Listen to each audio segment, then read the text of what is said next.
Okay, so you guys, we already prayed and we're waiting for the other girls, but what I thought we would do is to get to know each other because you guys already all know each other a little bit, but I only know little bits about you. So I want you to share something fun about your family that none of us would know. Okay? So just think of something, all right? And then after you share that, share what thing brought you joy this week. So it has to be this week, because if you aren't joyful, you have to think of something. It could have been like a long bath or a shower. I don't care. But anyways, it can be whatever you want, okay? So I'll go first, and then when the other girls come, I'll let them do it. So about my family, you guys probably don't know this, but I'm the baby of 4 girls. And so my mom, when my dad died 11 years ago, my mom thought, I'm going to take my daughters on a trip. So she took us on a cruise and then another one, and we've done 3 trips. And then at 85, she's like, no, I don't think I can do any more. But this year she said, I can do it. So right before I got here, we just got back from Hawaii with my 4 sisters. And so that was like a joy. That's not my joy for this week because that was the joy last month. But, but it was way cool. So yeah, we thought she was done with trips, 85 traveling, we get her a little wheelchair and through the airports and it's really cute. But, anyways, and then the joy, well, so far it's been spending time with you guys this week because I'm thrilled. I love it. So I haven't spent time one-on-one with you guys. So anyways, maybe that would work. Who knows? I still have 4 days left, So, okay. So, something about your family. Olivia. Okay. Well, we are the only Amupalas left in the whole world. So. Is that your tribe? No, my surname. Everybody with my surname is my family. That's it. So, yeah. Okay. And that's why we need a lot of more boys in the family. Because it's going to die if you don't. Some joy of this week. We like. I think it was this morning. We like you. Come on in. Everybody together. It was fun with Petra and you and. Ah, yeah. Yay! Cool. We made a fun breakfast. Yeah. Okay. So we have to share. Is it okay if I switch? Because I want to take this up and I don't want this on my face. Oh, we're not on camera, are we? We are. I think so. I want to try to figure out where is it pointing because I got to sit there, but I don't want my camera. Oh, I don't know. Okay. Yeah, over here. I feel like this maybe that will help her to. Yeah, Okay, so we're sharing something about our family, and then we're sharing something that brought us joy this week. Ruth's on. I think firstly, let me still think of something about my family. It's hard to think that? Yeah. Why? I don't know very much about your family. Anything's good. Anything you want. Nothing. Oh, well, how many in your family? I don't know anything about that. Well, we are 8 in number. And So that means there's 6 kids. And your mom and dad? Or 8 in number? 8 children. 8 children? Yeah. Oh, yeah, that's a big family. Yeah. Wow. Right. Ruth, that's crazy. What number are you? You beat me. I'm number 4. Ah. Okay, what brought you joy? This week. This week. I think today we had a family retreat for the first time. And Marriage. you mean Family just retreat. what does that mean? Fasting and praying together as a couple. Wow. We've done it separately, but today we had it together. How nice. Yes. And you got to share with them about the marriage. Good. Very nice. Okay. So we're sharing, you can go afterwards, not this second, our name, something about our family nobody would know, So think of something cool. And, cause you gotta get to know each other a little bit more intimately as a group here. And then something that brought you joy this week. Okay. Wesley. Something fun about your family that no one would know. Yeah, it could be serious. Could be anything. Whatever you think. That's like a hard one. Yeah. Something fun. Yeah. Okay.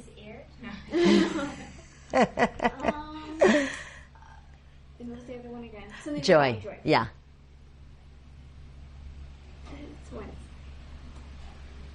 Well, Bonnie, I've had a lot of fun with you. Swimming up to the Duck Island was pretty awesome.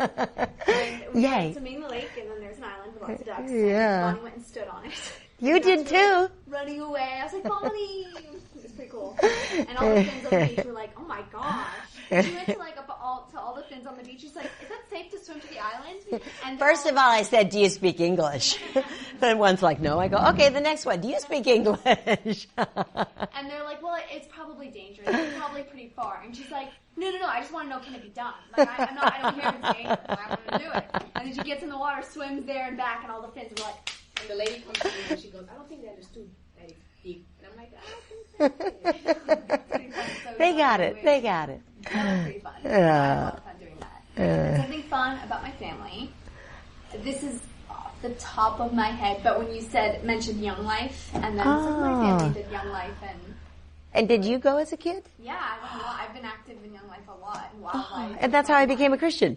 Yeah, that's just so crazy. That's And that's how awesome. my parents met and how they became Christians. It involved a pig, even like for one of the sketches, there was a pig involved. And my mom had the pig at her house. And my dad would visit the pig. Yeah. But really, he was visiting my mom. So Young Life brings people together. That's awesome. Yeah. Good. Yeah, something funny in my family is my mom and my dad, they want to have 2 kids, but now we have 8 kids.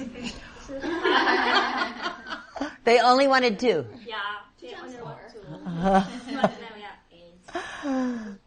8. What number are you? Number 3. Number 3. 3, 4, 5. Yeah. Okay, something bring joy to me this week. It's this morning I went to visit one family, stay in Salo. So when I want to come back. Their daughter, they want to come with me. They cry out. They want to come with me here. So it was wonderful to me because he shows me how he loves me. It was really good. Very neat. Thank you. That's very cool. Okay. Olivia, you did. Okay. Mari. Oh, okay. So was it a fun? Something about your family that none of us would know. Some little something.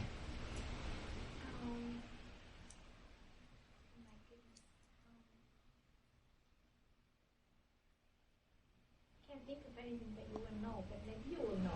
I don't know. See? Maybe these guys know, but I don't know. Well, my parents also, I'm like the third child that wasn't supposed to happen. I guess they plan on not having me, so that's a fun thing. Yeah. Was it fun for them? That's the question. I know. Of course you're a joy. Yes, Mom and Dad, you're wonderful having your Mari. Yeah, so that's Yeah. something I guess it happened Yeah. in many families. We always talk with Bob about it as well because his parents were going to tell the grandparents that they only are going to have one, which was Bob's sister. While they were telling this, they didn't know she was pregnant Pregnant with Bob. So, So you're both yeah, surprise babies. extra blessing. Yeah. That's cool. And what brought you joy? Grace was laughing today in a way Oh. that when I was like going to teach her, She was responding. For real. Was she focusing on your eyes? Yeah, she was. Oh, I remember 3 months. She's only 2, or is she? And she's doing that. Wow. I think with Danny at 3 months, I said, okay, I'm done. I don't have to go anymore because he is now laughing and I'm having so much fun. That's awesome. Cool. Okay. Sara.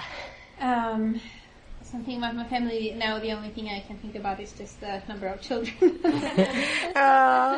it was also the same thing, like they I'm the fourth one, and my mom Yes. had all C-sections, so they don't let you do more than 3. So she was wanting to have more children, but there's 6 years between me and my sister, and she didn't think that she could have any. She was trying to have a fourth one, but she was praying for a long time, and then finally You arrived. And you're the last. I have 2 more. Oh! 6 C-sections, actually. She had a workout on her stomach. Yeah. Wow. Oh.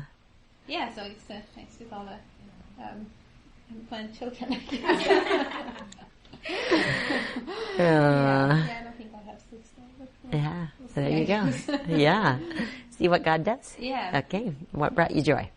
Well, today it was fun being at the beach, and first I was really tired, but then it was fun. Aaron was burying Emily and Isabella in the sand, and they didn't know you could do that, and they were very excited. and then I was excited that I actually wasn't as much of a chicken as I thought, and they actually swam for a little bit. Yay! And doesn't it feel good when you're pregnant? It did. At first I was like, this is going to shock the baby. This is not going to We survived. Yay! I didn't notice, but maybe I was moving so fast. That's awesome. Cool.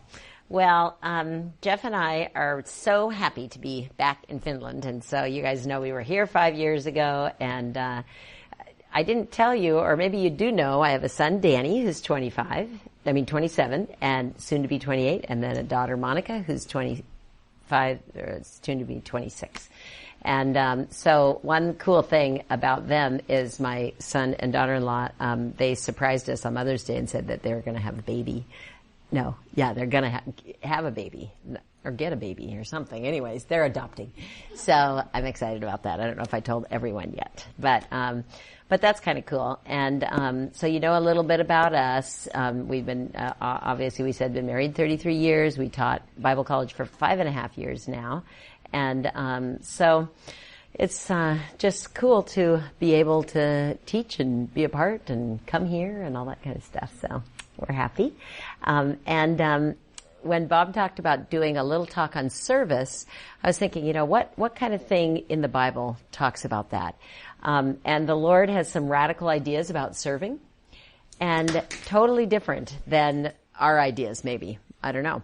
So, but God wants us all to serve in our church and in our families.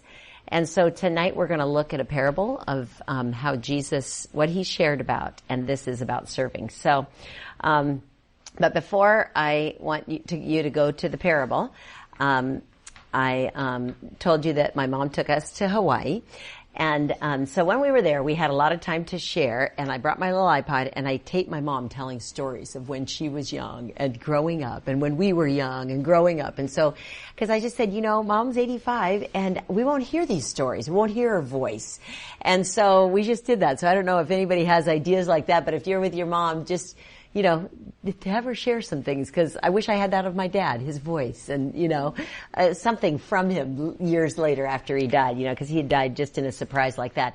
But we were sharing, and my sister and I, we were talking about how we were raised, and my sister Judy, she has 2 kids, and they're a little bit younger than ours, 26 and 22, and she wants everything the same for them, everything the same. And they're boy and girl, so sometimes things aren't really the same.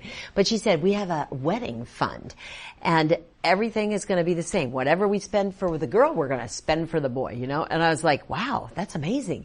Because in America, you know, the girl usually spends more of the money. And we were talking to Kata today, or Kati, and she said in Finland, it's the girl. Is that in Sweden? I don't know. In Finland, is that mostly the girl spends more for the wedding?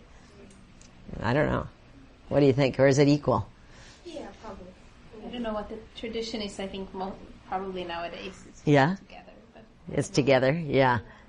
Who knows? Well, anyway, so she wants it exactly fair, you know? And when they were being raised, she wanted everything just the same, And we always try to teach our kids that life isn't fair, that maybe you aren't going to get the same, because how do you know? What if they get this and I don't? And, because life really isn't fair. But do you think life is fair? What do you think? I mean, I said what I thought. What do you think? I don't know. Okay, well, I as I said, tried to teach my kids that, but I think God is always just. Even if it's not fair, God is always just. But did you ever feel like God played favorites in the scriptures? Or, I don't know. Have you ever accused God of being unfair? Yeah.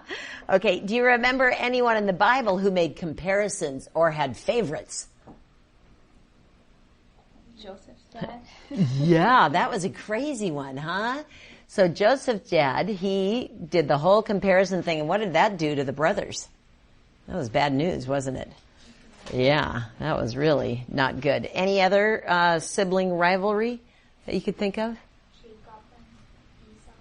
Jacob and Esau, yeah. The dad and the mom both compared, huh? They were against each other from probably the get-go. My favorite, your favorite. I got one, you got one. And that caused crazy trouble, So playing favorites, yeah.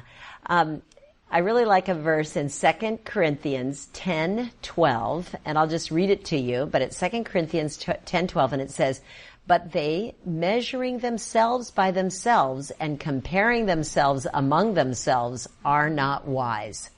So it's not wise to compare ourselves with each other, among ourselves, and when we have our eyes looking outward and we're comparing, that's not good. So today we're going to read a parable, and it's going to teach us about comparing, and that comparing leads to complaining, and when we complain, God's not fair. So this is a whole parable about that, and when we look at life from earthly perspectives, it may seem a little off kilter, but God promises us that in eternity, the scales of justice will be perfectly balanced. Pretty cool, huh? And so I love the fact that God forgives us, and when He forgives us, that's a vertical relationship. And then because it's our relationship with Him, but we need to then forgive others. And the others, that's a horizontal relationship. So you go up and you go out, and what does it form? Forms the cross. Isn't that cool? So we look up to Jesus, He forgives us, we look to others and we forgive them, and that's a picture of Jesus. That's the cross. So if we aren't forgiving and we aren't allowing the Spirit to work in us, then we don't have the Spirit allowing to use us. So we really learn about, of course, forgiveness from Jesus Himself. But I taught this class on parables last fall in the Bible college. And so every week we got a new parable. So it was kind of cool to imagine Jesus, because remember, the parables are just Jesus teaching His disciples. And every week as I was studying, I'd try to imagine Jesus sitting on the shore and teaching His disciples. So guess what? You get to close your eyes and imagine that you are with Jesus.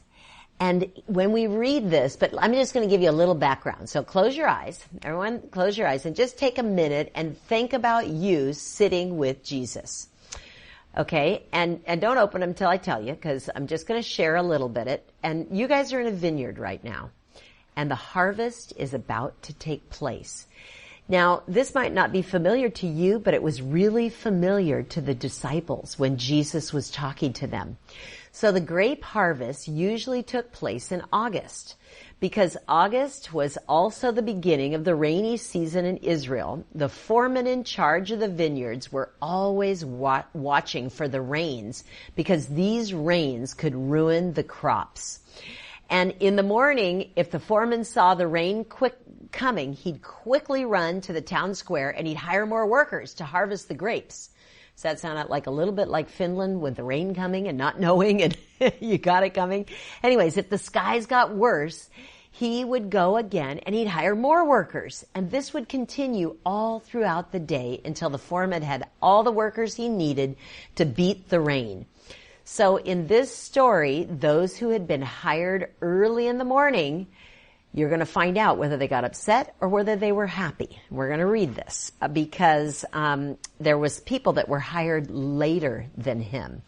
And were they paid the same amount or were they paid different?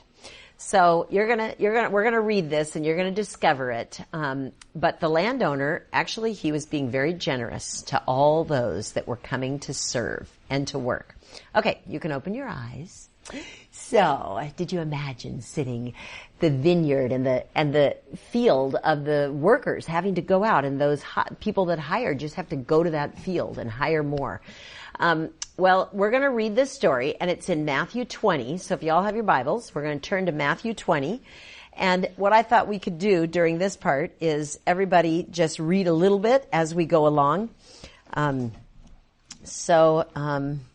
This will be our main text as we go through tonight and talking about this whole idea of service. So Matthew 20, and we're going to just read 1 and 2. Okay. Sada, you want to start? Is yours in Finnish? Yes. Oh, sorry. Okay. Here is another illustration of the kingdom of heaven. The owner of an estate went out early one morning to hire workers for his harvest field. He agreed to pay them $20 a day and sent them out to work. Okay. So what does Jesus compare the kingdom of God here to? Kingdom of heaven to? A landowner, yeah. Okay, and then what does the landowner do? Hires men. Yep, he goes to that marketplace. He gathers all those laborers. So if you wanted to work, where would you wait? If you thought, I need some work today, where would you go? Outside the schools. Probably that town square, because that's where those laborers would come, yeah. In Santa Barbara, we have a place called the Labor Line, and it's really right near our church, Calvary Chapel, Santa Barbara. So the rescue mission is right there, across from Calvary, Santa Barbara, and there's a labor line. And everybody hangs out at the labor line. And there's a line in the street, and it says labor line here, and then there's a line over there, and it stops, and they can just hang out right there on that. And you usually pay them about $10 an hour, and that's not very much, but for some of them, it's a great wage. And you just ride down the street, and everybody's, me, pick me, you know. And they really want to be picked because they got to work that day, you know. But when it says early in the morning in this verse, it literally means 6 a.m. in the morning. So they started at 6 a.m., okay? And the landowner and the laborers made this verbal contract. So what was the amount? What did they say? $20. Okay? And for here, it's 1 denarius in some Bibles. I don't know. Does anybody say 1 denarius? Yeah. Okay. So 1 denarius, and this Bible says $20. So that's kind of a good salary for at least right now. But 1 denarius was actually the salary of a Roman soldier back then. And a Roman soldier got paid pretty good. So that wasn't a bad salary for all day work. They were, it was a fair thing. So Jesus was actually picking a day's wage, a fair salary. And some Bible verses, it calls it a penny. So a penny wouldn't be fair in our minds, but this one says $20. That's kind of better. Anyway, but the contract was like a covenant. Does anybody else know about covenants in the Bible and where there was some covenants? You remember? Okay, Abraham made covenants. He was the Abrahamic covenant, and he's going to multiply the earth, and yeah. What other covenants? What about with Noah? Okay, so remember that thing, and what did he say? When the sun, I'm never going to have flood the earth, and a rainbow's coming, yeah. Okay, and then obviously, covenants, with the New Testament, that's the best covenant, right? With Jesus, the new covenant. Jesus gave us that covenant. Let's continue on and read the Matthew 20, and we're going to read 3 through 7 now. Ruth, do you got English, and can you read it? Do you want to? If you want to pass, just say pass. Let the next person read. Yeah? A couple of hours later, he was passing a hiring hall and saw some men standing around waiting for jobs. So he sent them also into the field, telling them he would pay them whatever was right at the end of the day. At noon, and again around 3 o'clock in the afternoon, he did the same thing. At 5 o'clock that evening, he was in town again and saw some more men standing around and asked them, "Why haven't you been working today?" "Because no one hired us," they replied. "Then go on out and join the others in the field," he told them. Okay. So the landowner went into the vineyard, and how many times did he have to go get workers? 3. Okay. So he went at the 3rd hour, the 6th hour, the 9th hour, and the 11th hour. So he went 4 times. Yeah, the 3rd hour was actually 9 a.m. The 6th hour was actually 12 noon. The 9th hour was 3 in the afternoon. And the 11th hour was 5 in the evening. Is that crazy to go get workers at 5 in the evening? But they worked 6 to 6, 12 hours. So if they're working 12 hours and it is not done, they got to go get more workers. So they got to get there and work. So what did he promise them? What was the promise? What did he make? What did he say? I will pay you whatever is right. Yeah, whatever is right. And have you ever been in that situation before? Somebody's asked you, how much do you charge for that? How much do you charge for that service? Anybody ever been asked that before? Okay, what did you say? Did you give them a price, or did you say whatever you want? Maybe depending on who it was. Yeah. What it was. So if it was a friend or somebody, I probably would have You'd say anything you want, sure. But if you knew you kind of wanted a right salary, you might give them what you thought you were worth, huh? Yeah. Yeah, like what? Sorry, I just said Wesley is selling her clothes because they moved, so it's like She's yeah. whatever. Yeah. There you go. I like it. So my daughter, she babysits. And in California, I don't know what the rate is here, and maybe you guys haven't left your kids with babysitters and paid them here. Well, anyways, it's $15 an hour. That's crazy. Where do you go somewhere for 3 hours? You pay $45? Then you have to go somewhere and spend money. So, your evening might be $100 evening and you just went someplace little or something. Anyway, but sometimes she'll say, "Oh, whatever you want." And one time she said that some couple gave her like 20 or 25 an hour.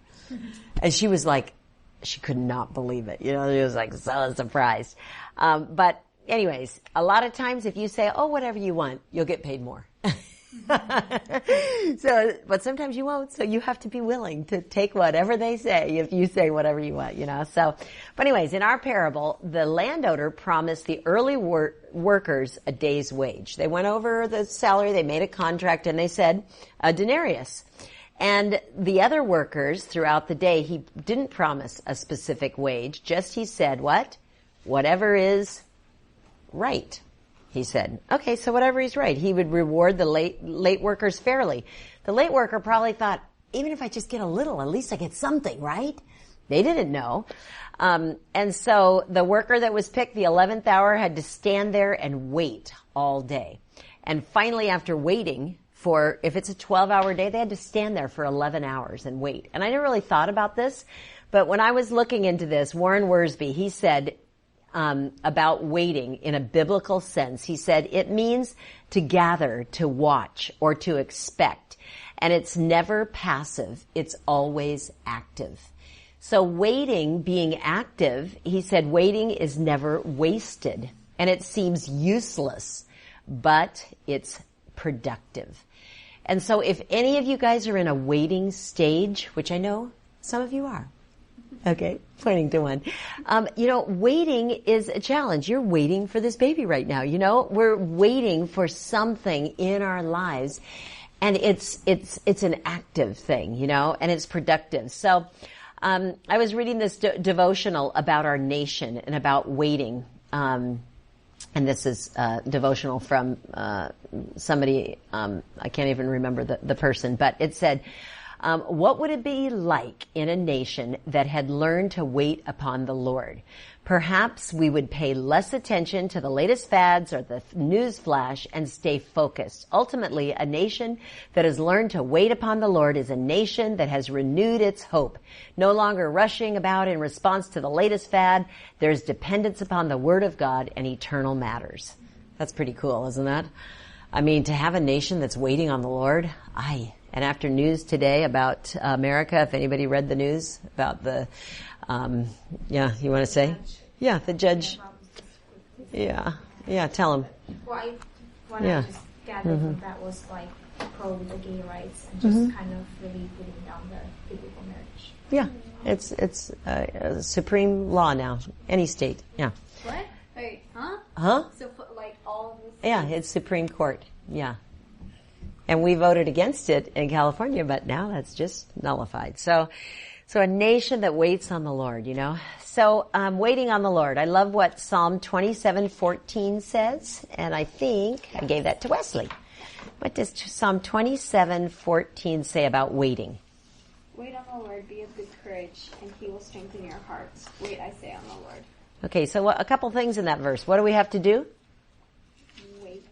Okay, so that's an active thing. And what do we have to do also? Be of good courage. Yeah, and one else? Something else? I thought I heard something else. Be of good courage and not let your hearts what? Strengthen your hearts. Yeah. So, how do you strengthen your heart? When you wait, you focus on Jesus, you keep your eyes on Him. What other ways when you're waiting? What is that? What can we do as we wait for the Lord? Yeah, that's an easy one, huh? Well, sometimes it's not because that's our last resort. What else do we do when we wait on the Lord? Or what could we do? Okay. A little louder. Having faith or trusting. Trusting in Him, yeah. Putting our trust in Him. I was thinking running from our sin, because a lot of times we're in a situation where we're just enjoying a time in our life when we don't feel like turning from that sin. It kind of feels good. It's pleasure for a moment, isn't it? But be a doer of the Word, and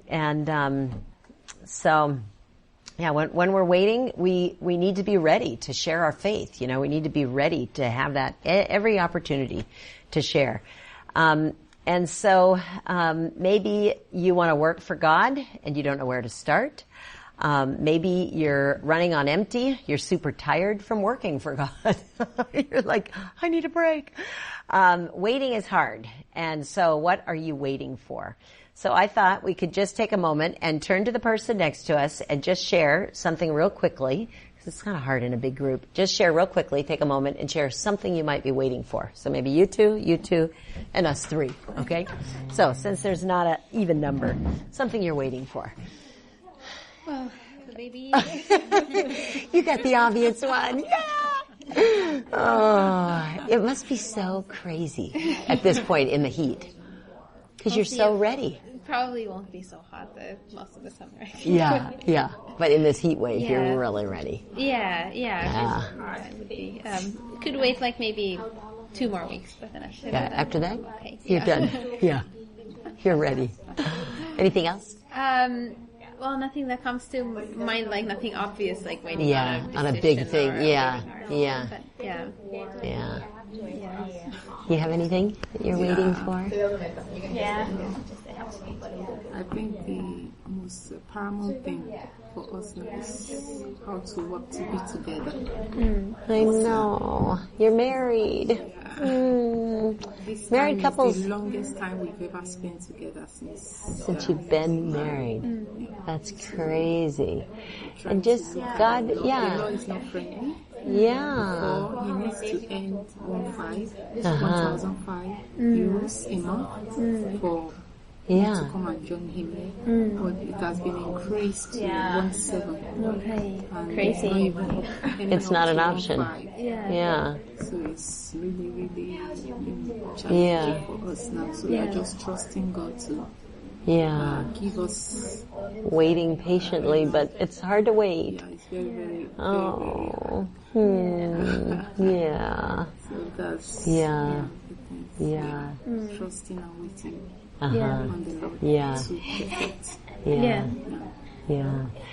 I was in the spring kind of waiting to disciple somebody because I really wanted to.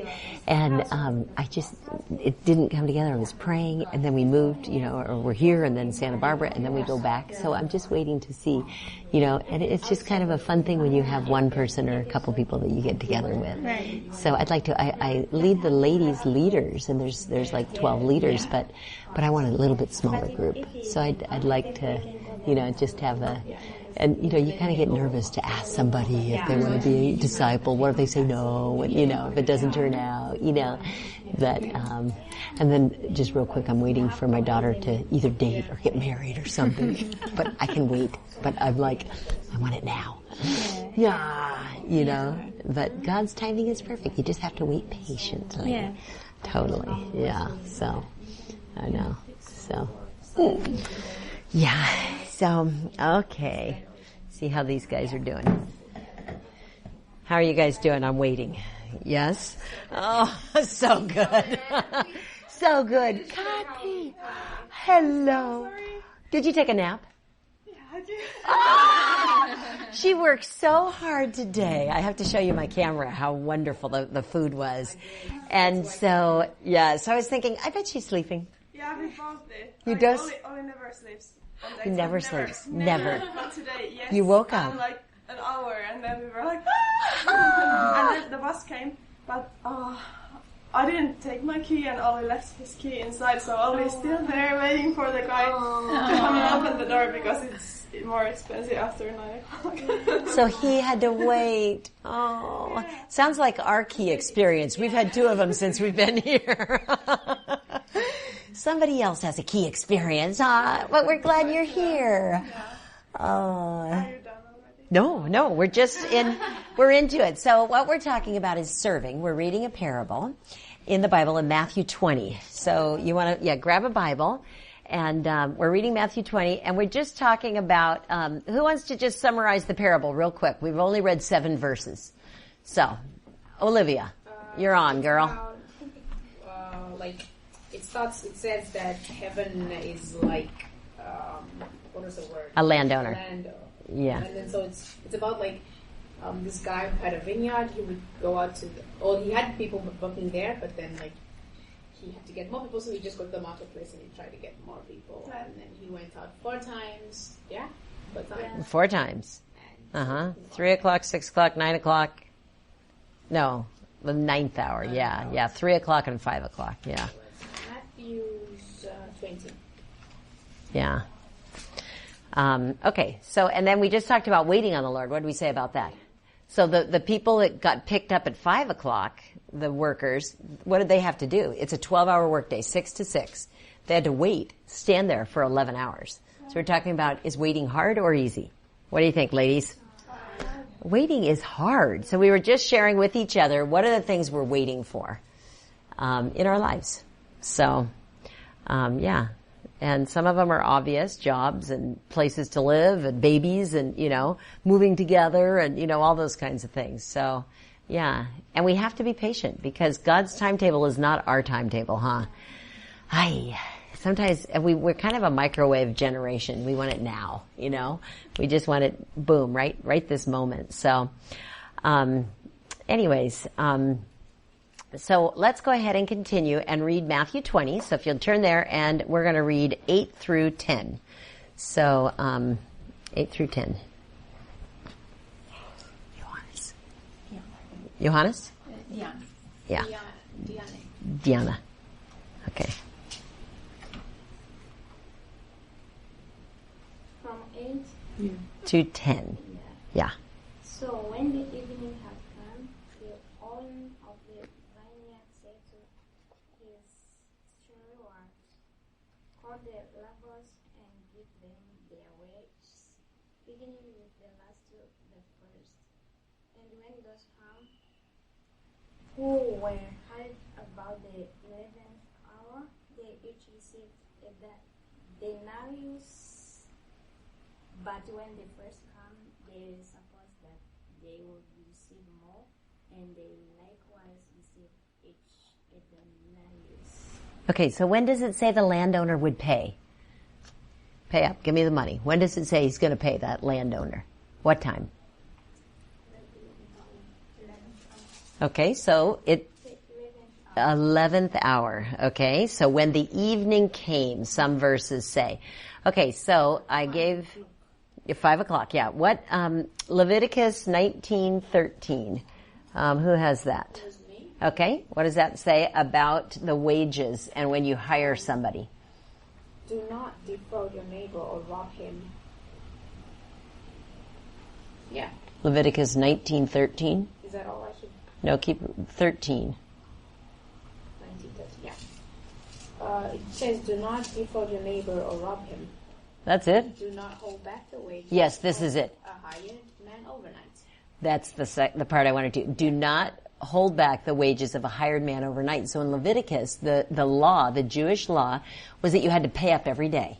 So every day when they finished the work, they got the money. Okay, and if you didn't pay that day, it was against the law. Okay, so you had to pay. So this shows that the landowner was following the laws of God. Okay, he was an upright, forthright person. He wasn't just trying to swindle them out of money and say, "I'll pay you next week, next month." Anybody ever had that when you've worked for something and you never got paid, or, and that doesn't feel good, does it? No, but so this was the law. They had to pay every day. And so, who would have called the laborers? What was the name of the person that called the laborers? Couple different names. Yeah, okay. One version says the steward, and today we'd probably call him the manager. Okay, so they call the workers in. And what does he say he would pay, what order did he pay those workers? $20. Okay, not how much, but what order? The last to the first. Okay, and why do you think he did that? Okay, this is Jesus teaching a lesson. It's a parable, but why do you think he's talking about paying the last first? I think he's trying to teach the first to wait to learn how to wait too. Yeah. Okay. What else? Any other lessons on paying that person? What do you think? The first ones, I think, were stoked. He's teaching them the lesson. But how do you think those workers felt? Those first workers that got paid? Because the last ones that worked, right? They only worked 1 hour. How do you think they felt? We're not happy. The ones that just worked 1 hour. No, okay. Do you think they were happy or not? They're happy. We were. Yeah, why? Probably didn't expect that much. Yeah, maybe they heard what those other workers got in the morning. And so they're like, wow, this is so incredible. Can you believe I got that much money? It's like my daughter getting $15 an hour. She works, 20 minutes and gets, $55 or something. It's like, wow, I can't believe I got it, So these guys probably were pretty stoked, thinking, but now, how do you think the workers felt that were left? They're going to get paid next. How do you think they're feeling? Maybe they thought it would be more. Why? Because they were longer. Exactly. But what was the contract? What was the contract or the verbal commitment? $20. Yep. Yeah, and it was a fair wage, right? The soldiers, the Romans got that. It was a fair wage. So the men that worked, that 11th hour, obviously they were pretty happy. So let's read what it says and how they reacted. Okay? This is something about us. When we're serving, how do we react when something happens and something changes in our service? Okay? And we look and we see other people. What is our reaction? So, and let's see how they reacted. Okay, so Olivia, if you'll read Matthew 20:11 through 12. Okay. When they received it, they began to grumble against the landowner. These men who were hired last worked only 1 hour, they said, and you have made them equal to us who have borne the burden of the work and the heat of the day. Okay, so how did those react that worked all day? They protested. They complained. You say one more time? They Protested. They protested. Yeah, they complained. They said, what in the heck? They worked only an hour and they got the same pay as us. That's not fair. Okay, so they didn't, did those other people agree on an amount that worked later? No, they just said whatever's fair, they worked. But the first people had an amount, so they knew. So why were they angry? I think they were jealous, huh? Yeah, they were totally jealous. They were like, wow, you only had to work 1 hour and you got the same pay as I did and I worked 12 hours sweating out in that hot sun and you got the, same amount. Okay, so what I want you to do now is to share with your partner, and you guys are going to share, and then I get to share with Kati now. But is there a time that you compared yourself to someone else, or maybe you complained to God about something? What was it? You compared yourself to somebody else, or you complained? Okay? So, what was it? Back to this. So what I'm going to do now is I have 4 verses, and now we have 4 groups, okay? So what you're going to do is you're going to take this verse and read it, and then in your small group, say what was the complaint in this verse. So somebody's complaining, and then what was the response from Jesus? Because we want to learn from Jesus how to deal with complaints, how to deal, when you're serving in the church, you're always going to get complaints. Always. It's just the way it is, Either you're going to complain or somebody's going to complain to you. And usually it's the first, isn't it? but anyways, people complain all the time. So in this verse, so the 2 things you say is what was the complaint? Try to figure that out. And what was the response from Jesus? Okay? So, read this together, and then you're not going to actually read it with the group. You're going to just paraphrase it to the group. Okay? So. Okay, so just take a moment and read that together, and maybe one of the 2 of you read it out loud to the other person, and then just ask those 2 questions. I'm going to let you hear it. So pick a spokesperson and say what the story is. So we're going to say what our story was, and then we're going to say what was Jesus' response. What was the complaint? What was Jesus' response? Our group is first. Okay, go, darling. Kati. Pardon me. Okay, it's about the scribes complaining Jesus because Jesus is eating with the sinners and tax collectors, and then Jesus is answering them that they don't need him, but the sinners need him, and he came for the sinners, not for the righteous. Mm-hmm. Yeah.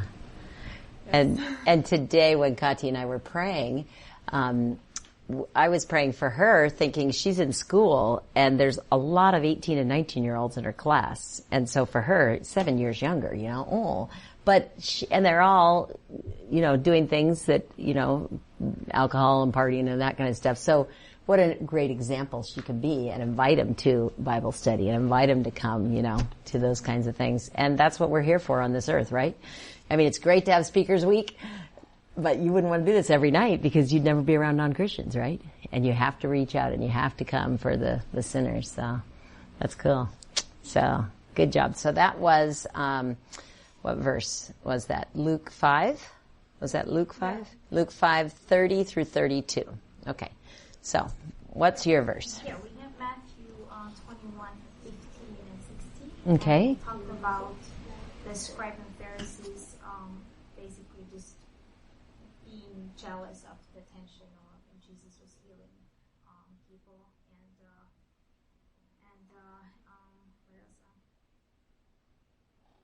And then Jesus responded with the word of God to them, saying even the babies kind of, there is scripture praise that comes from them, or even as the so-called learned people, didn't see it. So yeah. He responded. So it's always neat to look at Jesus' responses. and what he says to people. And then that's kind of our teaching, isn't it? You know, okay, Lord, what do you want me to do in this situation? Because I'm complaining right now and I don't like it, you know. I'm serving and no one's noticing, or I'm serving and no one's helping me, or, you know, however you're doing it, you know. But what does Jesus say in a certain situation? So, okay. Anything else to add? Wesley, you got it? No? You good? Okay. And Olivia? Who's reading it? Yeah? Before I start, I want to find out what is a cult. C-O-L-T. Colt. It's a small horse. Yeah, small horse.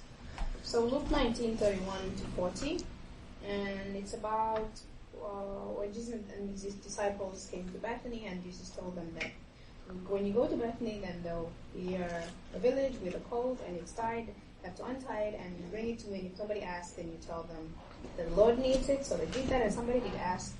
And then later on, I guess the disciples started,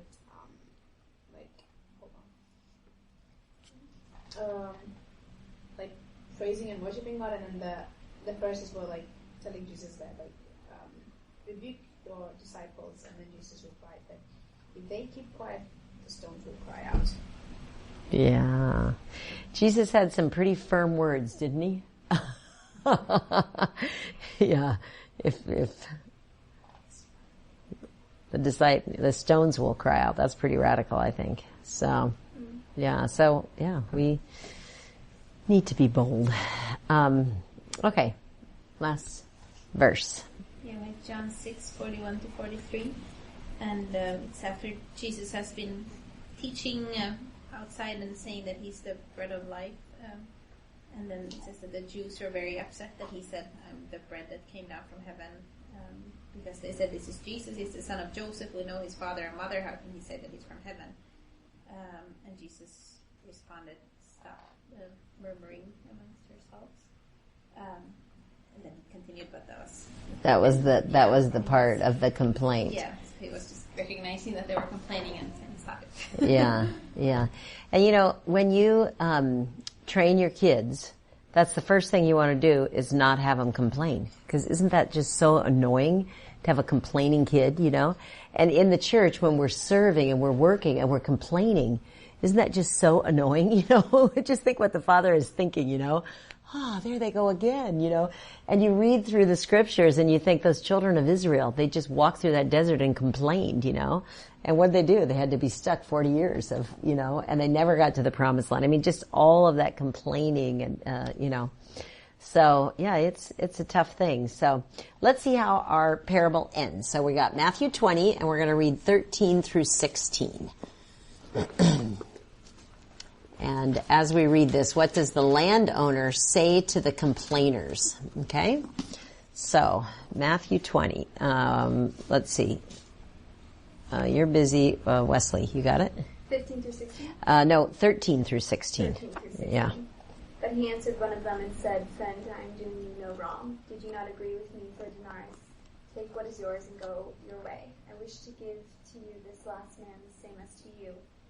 Is it not lawful for me to do what I wish with my own things?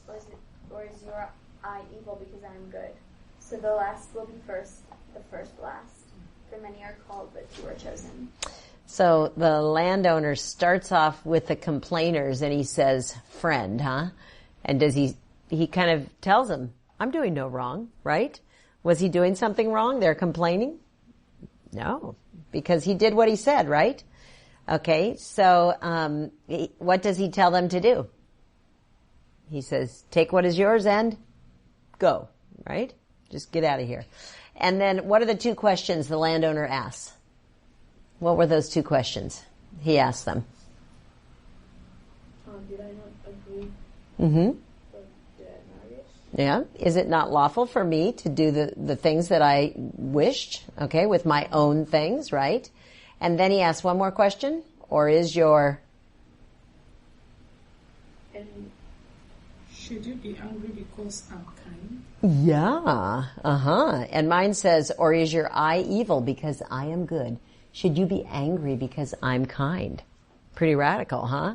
So, you know, look at what that is. So, what do you think this parable has for us? What do you think? Lots of things we talked about. Waiting and complaining and serving and all those kinds of things. But remember, and you didn't really study this whole thing, but this parable was given in response to Peter's questions about rewards. And I think Jesus is saying that you'll have rewards eternally, because we don't know how we're going to be blessed when we get to heaven, do we? I mean, it says in the Bible we're going to have rewards eternally. But you will have everything returned 100-fold. Because it says the first shall be last and the last shall be first. That's kind of a cool promise, isn't it? And so we have to remember that when payday comes, our rewards are given. And I think there's going to be some big surprises. I was thinking of, like, you think somebody's going to have a big reward, like Billy Graham. Okay? Aren't they going to have a big reward? Somebody that's really done a lot. What about the woman that worked all day and on her break went into the prayer closet and prayed for Billy Graham?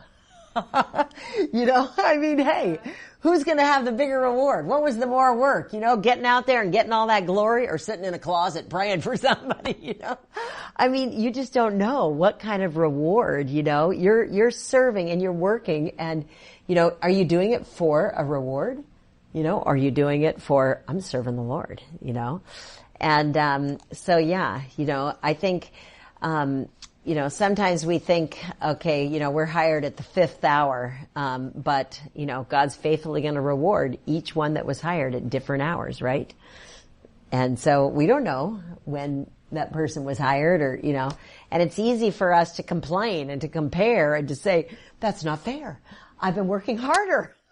Look at all this work I've been doing. It is really not fair, and we just go on it with our serving, but the Lord doesn't ask those kinds of things. And he says, isn't that fair? Didn't I promise what I told you I would give you? Oh yeah, I guess you did, Lord. So, yeah, the last shall be first and the first shall be last will come true, So I think another lesson in this parable is for us to watch out for is jealousy. And, we touched on that, but those first workers, hey, they had to say that, we've worked all day. You guys have only worked 1 hour. And so our flesh tends to say, how come they're getting blessed and I've been faithful all these years? I've really worked hard all these years. I put in my sweat and blood into this place, They just come in and boom, God blesses them. What is up with that, So we tend to get jealous, and it's a part of our nature, And remember, Jesus is sharing this parable because he knew the disciples were harboring this in their hearts. They were harboring envy. And Jesus wants them to know that the kingdom of God isn't about fairness or about justice, as we often make it out. And so the disciples were all about comparisons and all about envy, and just like we often are. In fact, in verses 20 through 21, we're not going to read it, but the mother of James and John asks, urging their sons for special privileges, these 2 boys to come into the kingdom of heaven. Who's going to sit at the right? Who's going to sit at the left, of Jesus? And so again, comparison, doing that whole comparison game. So the parable's purpose was to shine a big spotlight on their and also our inner tint of green or of envy, you might call it, And so it's not very good and it's not a very godly characteristic, but we all have it. It's just a part of our life. We tend, Kati and I were just talking about clothes and the way people look. And, I want to look like them. And why don't I have clothes like that? And what about their hair? I like their hair better than my hair. Look at my hair. I have a bad hair. We compare everything, whether it's the size of their ankles or the size of their shoe or whatever. We compare their big toes. I have a bad big toe. It's like, who cares, But we compare about everything because we just have eyes that see outward. So we need to really look to Jesus and really say, thank you for making me who you made me, who I am in you, and thank the Lord, be grateful for what he's given us and who,